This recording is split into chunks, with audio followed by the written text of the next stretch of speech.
Welcome back po sa Panahon TV. Sa puntong ito, alamin natin ang agwat ng temperatura sa iba't ibang bahagi ng bansa.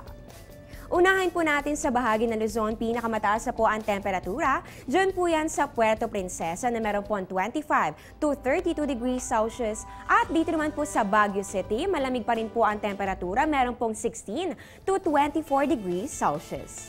At ngayon dumako naman po tayo sa Visayas. Mataas na po ang temperatura dyan po yan sa Tacloban na meron po 25 to 31 degrees Celsius. At dito naman po sa Metro Cebu, bahagya na pong mababa ang 24 to 31 degrees Celsius.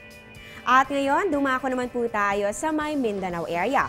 Dito po sa may Cagayan de Oro, mababa na po ang 22 to 32 degrees Celsius. At dito naman po sa may Metro Davao at pati na rin po sa may Zamboanga, meron po yung magkaparehong temperatura nga abot ng 24 to 32 degrees Celsius.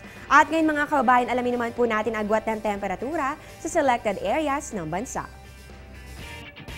Dito po sa Cabanatuan sa Nueva Ecija, mataas na po ang 25 to 33 degrees Celsius at dito naman po sa Kalayaan Group of Islands, pati na rin po sa may Catbalogan, Western Samar, magkapareha po ang temperatura nga abot lamang ng 24 to 31 degrees Celsius.